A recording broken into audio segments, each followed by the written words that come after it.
So hey guys, welcome back to another video of just medical stuff. So are you wondering which is better among a C-section and a normal vaginal delivery? So in this video, I'll be talking about these two types of childbirth in a very simple and an informative way, and you'll get to know about the procedure, the recovery time, and the pros and cons of these two types of deliveries, and also how they affect the baby's health and the mother's health as well. So if you are an expecting mother, or a medical student, or just someone who's curious to learn about new things, this video is for you. And by the end, you will get an idea about these two types of deliveries in a very detailed and an informative manner. So don't forget to like, share my video, and also subscribe to my channel for more videos on pregnancy, women's health, and medical education. So let us start this video without any further delay.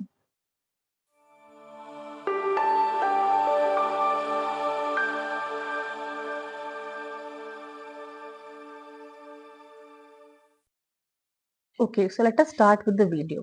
First, we'll talk about the definition. Normal delivery में क्या होता है? In normal delivery, the delivery occurs through natural birth canal, and in C-section, the delivery occurs by a surgical operation where an incision is made on the abdomen and in the uterus, and the baby is allowed to come out. We'll talk about the procedure and a bit in details. So first we'll talk about normal delivery. So normal delivery होती कैसे है? We all know कि normal delivery में labor pain होता है, contractions होती हैं, contractions आती हैं patient को, तब जाके baby deliver होता है, labor pain होता है, contractions बढ़ती हैं. But contractions आती कैसे हैं? For the contractions to come, we need hormones. Hormone जैसे कि ऑक्सीटोसिन ऑक्सीटोसिन कंट्रैक्शंस कॉज करता है, इसको हम लव हार्मोन भी बोलते हैं. कंट्रैक्शंस कॉज करता है और लेबर पेन होता है और बेबी आउट होता है. We have prostaglandin hormone. Prostaglandin भी contractions cause करता है, and prostaglandins also ripens and softens the cervix. For baby to come out, the cervix should be dilated till 10 centimeters. You can imagine 10 centimeters dilate होगा तब जाके baby out होगा. Then we have estrogen. Estrogen का काम क्या होता है? Estrogen increases the number of receptors in the myometrium so that more oxytocin can act on them and more contractions can occur. Then finally, we have progesterone. Progesterone is called as a hormone of pregnancy because it does not allow the uterus to contract. It keeps the uterus in a relaxed state till labor occurs. Labour के पहले तक progesterone का level high होता है, and progesterone does not allow the contractions to occur in the body. As soon as labor starts, progesterone का level decreases, and then we start having contractions due to oxytocin. So this is how contractions are occurring. We all know contractions occur, but how do we know that these contractions are actually real? They are not fake. How do we know that these contractions are true contractions? So for the contractions to be called as true, there should be at least 3 to 4 contractions. Each of them should last for 10 to 12 seconds, and the total duration should be around 10 minutes. So 3 to 4 contractions होंगे, each contraction 10 second के लिए last करेगा, and overall 10 minutes तक contractions रहनी चाहिए, होती रहनी चाहिए, और इंटेंसिटी जो है पेन की वो बढ़ती रहनी चाहिए, और पेन की जो इंटेंसिटी है और जो कंट्रैक्शंस है, they should occur in a regular period. तो हम कॉन्ट्रैक्शंस को ट्रू कॉन्ट्रैक्शंस बोलेंगे. On the other hand, we have false contractions, aka the Braxton Hicks contractions. Here, these contractions are not regular, they are irregular contractions, they are mild, and their intensity does not increase. Intensity भी इनकी नहीं बढ़ती है. So this is how we differentiate between true contractions and false contractions. Now we'll talk about the pain relief which we can give to the patient during a normal delivery. We all know that labor is a very painful process. So we have three different methods by which we can actually decrease the pain of the patient, and we can help them in labor. We have epidural analgesia. Epidural mostly दिया जाता है. Here we give a drug known as bupivacaine in the epidural space. इसका most common side effect है hypotension, मतलब BP कम हो जाना, लेकिन तब भी ये most commonly दिया जाता है. Then we have a paracervical block where we give 1% lignocaine in the pelvic plexus. इसके भी कुछ साइड इफेक्ट्स हैं, लेकिन ये इतना कॉमनली नहीं दिया जाता है. Then we have pudendal nerve block where a pudendal nerve में एनाल्जेसिया दिया जाता है और उसके सेंसेशन को कम किया जाता है. Here also we use 1% lignocaine, but most commonly use is epidural block.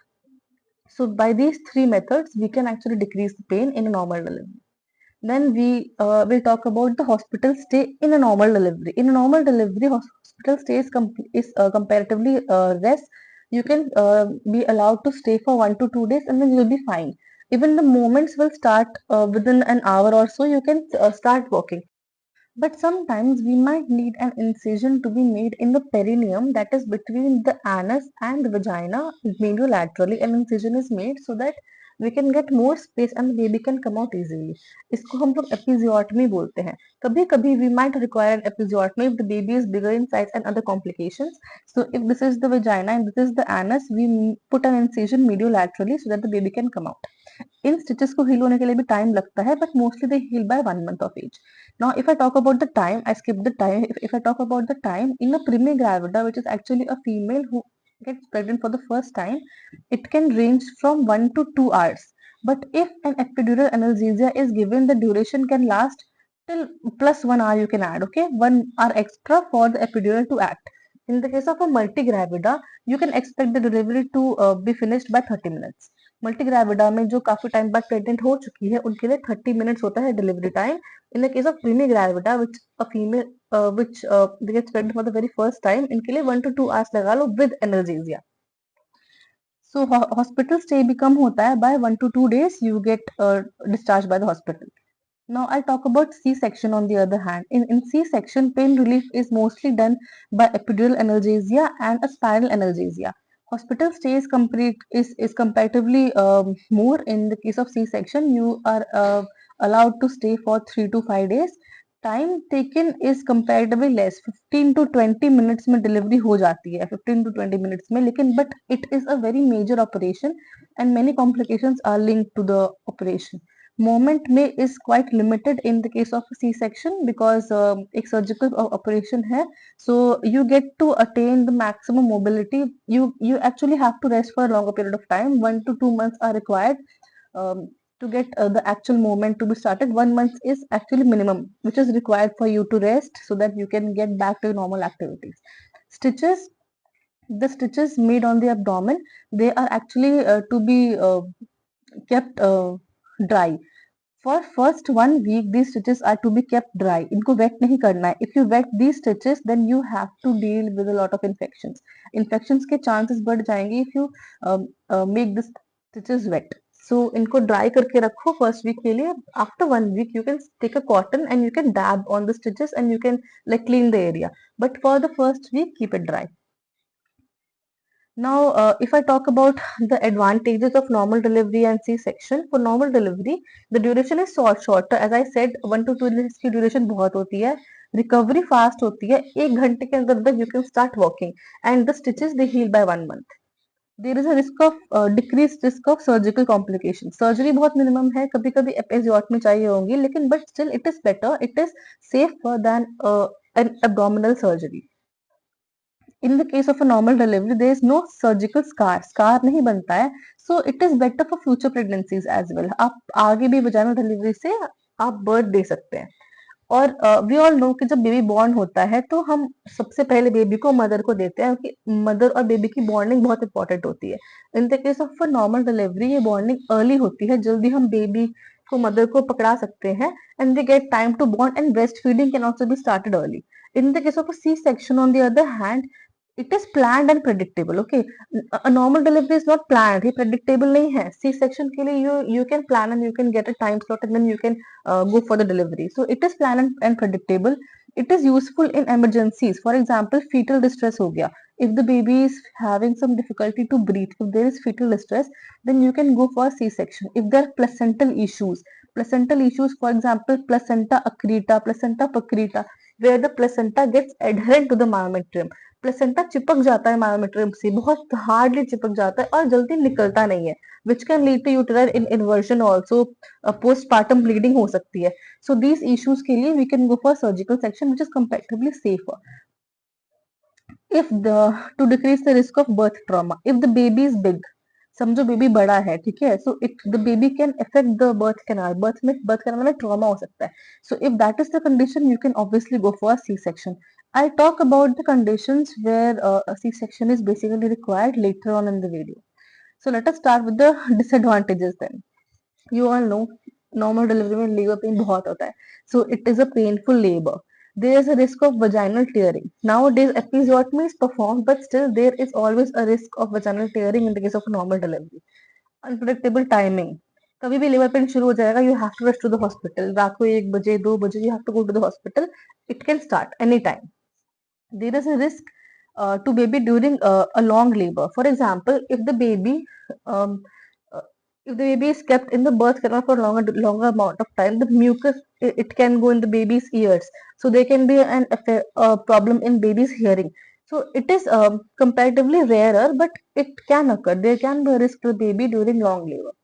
On the other hand, for disadvantages of C-section, it is a major abdominal surgeries. I told you 8 layers are cut. We have skin, subcutaneous tissue, and then we have fascia, then we have our abdominal muscles, then we have parietal peritoneum, uterine peritoneum, uterus, and then finally an incision is made on the amniotic sac. So 8 stages के बाद you have to cut 8 layers, and then you finally get to take out the baby. So it is a major abdominal surgery. We can always be a risk of infection with surgery. Infections हो सकते हैं, they can be blood loss, they can be a risk with anesthesia as well in the case of C-section. There is always delayed bonding. Obviously अगर mother को anesthesia दिया गया है तो mother will not regain conscious as soon as the baby is out, right? So there will be delayed bonding of the mother and the baby, and there will be a delayed breastfeed initiation. So automatically the baby will prefer formula feed. Mostly it happens like it is not that it will happen always, but sometimes it happens. Okay, so there is a delayed breastfeeding and the baby will go for the formula feed. So breastfeeding नहीं हो पाई baby में, and we all know कि breast feeding ही ज्यादातर preferred होती है formula feeding से, क्योंकि breast feeding is better for the baby. Antibodies मिलते हैं बेबी को, प्रोटेक्शन मिलती है, इम्यूनिटी मिलती है. So breastfeeding is always preferred than the formula feeding, which is delayed in the case of a C-section. Normally it is delayed, and even in C-section we require longer hospital stays और rest period भी ज्यादा होता है. 3 to 5 days के लिए we require the hospital stay, and rest period can take up to 2 months. So these were the pros and cons of normal delivery and the C-section. Okay, one more thing I like to talk about is the baby's lungs. During a normal vaginal delivery, baby gets a natural squeeze. एक natural squeeze मिलता है babies को उसके lungs पे. तो due to the contractions, जो थोड़ा बहुत mucus रहता है baby के अंदर, it comes out. Obviously, the baby's lungs are not functional before delivery. In the womb, they are not functional. Baby is dependent on the mother's placenta for respiration. So after delivery or during the delivery, the baby gets a natural squeeze. So the amount of mucus trapped, it comes out from the baby's lungs, and the baby is able to breathe properly. But in the case of a C-section, this natural squeeze is not present. So there can be a chances of respiration difficulty in the baby after birth. One point. The other thing is that while passing through the birth canal, the baby comes in contact with vaginal bacteria. So the baby's immunity, the baby's immune system starts working, and the baby gets a defense from the bacteria. और इसके पहले obviously the mother was responsible for defense of the baby. Now the baby's immune system starts acting, it starts working, and the baby gets immunity from the bacteria as well. So ये भी immunity के लिए भी it plays a very major role. So in normal delivery, you get these two things, but in a C-section, you can't get these two things. So it is a disadvantage there. So I hope you got a bit details about normal delivery and C-section and the risks and the advantages, disadvantages linked with these two topics. Okay, so normally a doctor will always advise you to go for a normal delivery. But if a few indications are present, you have to go for a C-section. For example, if the baby has distress, there is fetal distress, then you have to go for a C-section. If if there are some maternal complications, if the mother has severe hypertension, severe eclampsia, some cardiac issues or kidney issues, you have to go for a C-section. If we have cephalopelvic disproportion, this may the baby's head can be bigger and the maternal pelvis can be small. So there can be difficulty for the baby to come out, diameters match नहीं करेंगे. Then we have to go for a C-section. If there is contracted pelvis, you have to go for a C-section. If there are some placental abnormalities, for example, placenta accreta and creta percreta, where the placenta is densely adherent to the myometrium, you have to go for a C-section. If there is placenta previa, where the placenta covers the internal os, you have to go for a C-section. If there is placental abruption, where the placenta breaks and there is a lot of bleeding, you have to go for a C-section. So there are many indications for a C-section to occur. If these indications are ruled out and you have a healthy pregnancy, it is always advised for you to go for normal delivery. I hope you guys got an overview of these two topics, and if you guys have any question about these two types of childbirth, and if I missed any point or two personally, then you can please let me know in the comment box, and I'll be happy to help you guys. And I hope this video helped you understand it in a very simple way. I tried my best to keep it simple. So if you have any questions, please let me know, and I'll see you in the next video. Thank you.